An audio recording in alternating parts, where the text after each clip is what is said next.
Даже samolyotda ham 2 minutda Qo'qonga borib kela olmaysizlar, lekin bu videoda men sizlarni olib kelaman, ketdi. Shahar probkalardan eson-omon o'tganimizdan keyin yo'lda to'xtab ko'ksamsa yeyishga qaror qildik. Singlim sizlarga o'zim pishirdim deb maqtanib stories qo'yapti, ishonmanglar. Ikkitadan ko'ksamsani oshqozonga joylab yo'limizda davom etdik. Bu aynan qanaqa joyligini bilmayman, lekin biz uchun juda ham qadrli xotiralarga boy joy hisoblanadi. Videoda ko'rinib turgan bu kichkina tog'lar katta tog'larning boshlanishi, ya'ni biz Perivalga chiqib ketyapmiz o'sha. Sen hali o'qituvchi shofyorsan deb onam o'zlari rulga o'tirib shu maxfiy rejim bilan ketyaptilar. Men bo'lsa paytdan foydalanib, tabiatdan bahra olib, asablarimni tinchlantirib ketyapman. O'rtoqlar, bilasizlarmi yo'qmi bilmayman, lekin Perival qoq o'rtasida 33 savdo rastasi bor. O'tgan yillarda обязательно to'xtab o'tishinglarni tavsiya qilaman, chunki internetsiz rivojlangan marketing aynan shu yerda ko'rishinglar mumkin. Bolalar, qizlar, bir-biringlardan kompliment kutmasdan to'g'ri masjidga kelaveringlar. Sizlarni shunaqa erkalab tovar sotishadiki, tasavvur ham qila olmaysizlar. Maqtanish emas, faqatgina vodiyga ketayotganingizda mana shunaqa issiqqina patronlar tarqatishadi reklama asosida. Yo'qsa borib xarid qilasiz. Biz ham mana shu amaki bergan nonlardan keyin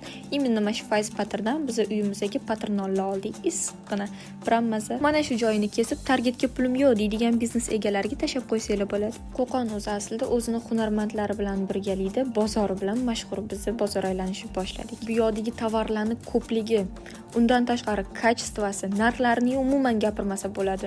Men Toshkent City Malldan lo'q bo'lib kiyimlar olganimni sezdim shu payt. Bu Qo'qonning kichkina torgina ko'chalari. Minuslarini ham aytib o'tib ketdik. Umuman tartib, qonun-qoida degan narsa Qo'qonda yo'q ekan. Asablarimni tinchlantirish uchun Dyson magazinga kirdim. Qizlar botda $80 arzon ekan.